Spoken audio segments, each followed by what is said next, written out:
Staying with Malachite, Crispin, I mean, you talk about the cover, your transported cover.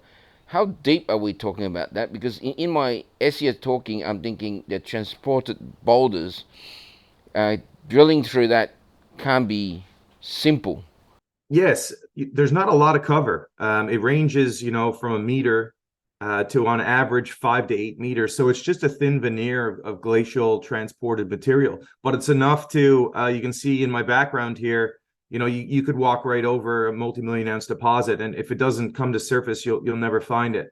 So drilling through the overburden is a challenge because of its variable in texture. It's wet, and logistics is more difficult than say in Western Australia, where you can bring big RC rigs with a lot of air that can bomb down through the regolith. What we're dealing with is smaller rigs with a lot less air, and it is a technical challenge to get down, even though the cover is fairly shallow. And it's something, because it's not done in Canada frequently. There's not a lot of expertise here, so we've been trying different tools. And the tool we've decided on is a custom designed RC rig that's was used in diamond exploration to get down to the cover and find kimberlites. And it has a good track record. And the big thing is the productivity and efficiency and the return on investment for shareholders to use these tools to get down through the cover and get the data sets that we need to generate high quality diamond drill targets. And when you talk about what you guys have discovering at Malachite, um, and now that you have seen the prospectivity of the area, how do you sit back and say, look, we've got another 120 cases of this, and have we missed something in the other projects? I know that you've done some geophysics and things. It's very structurally controlled, right? So how do you? Is it just holding back and just say, let's be patient and go through step by step? Otherwise, we'll miss steps that could be critical. Well, I think it's really a ranking and prioritization strategy. And, we've systematically gone through the belt. A big piece of that is a historical data compilation, which we invest a lot of time into to get all the existing data that exists and compile it into a data set that allows us to do the ranking and prioritization of areas.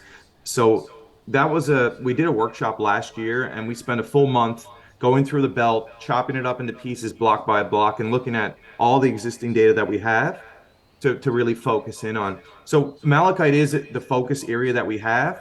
As I mentioned, there's that 12-kilometer stretch of rock that have significant high grade gold at surface that we've discovered in a very short period of time. And it's a structurally complex area, structurally favorable. Everything is kind of pointing towards that area. However, we're not forgetting about the rest of our belt. We still have geologists that are working on data compilation, interpretation, as well as there is going to be some diamond drilling in 2023 on some of our best targets outside of Malachite. And that will be in the Grandies area, the Long Range area. We've had press releases on these areas, as well as the Bunker Hill area. All of these have known high grade gold in bedrock and zero diamond drilling. So we do have we have a full pipeline, um, and we need to rank and prioritize the targets accordingly. I think if we just add to that, you've got to have some discipline around targeting and target testing, and there's a fine line between staying on something and sort of testing it to death, if you like, or testing it enough to try and get a feel, and then using our own technical expertise and experience to decide, is it something that we should be staying on? Are we seeing the right ingredients? Are we reaching sort of stage milestones that warrant us staying in an area? So we've identified, we targeted the whole belt, and due to a whole lot of different reasons and geological ingredients, malachite came up as a top target, so that ranked the highest. So we've decided that's where we should be putting our money. We think that's the most prospective area. So it's going in now and testing that systematically, and if we keep getting further ingredients and if we keep hitting the stage milestones that warrant us staying there, then we'll keep staying there. It'll be very easy to go to the next areas and start all over again before we really finish malachite.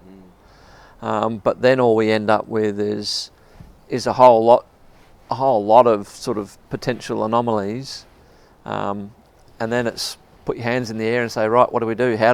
Which ones do we go to again? You've got to, I think, trust your instincts, trust your gut to some extent. And people talk about gut feel. I think gut feel is based on experience and knowledge, and we're using our experience and knowledge to identify malachite at the moment as the priority target, and focus our attention on that. And that's and we've had support from that. We've had a significant gold major company, B2 Gold, come in and invest in us late last year.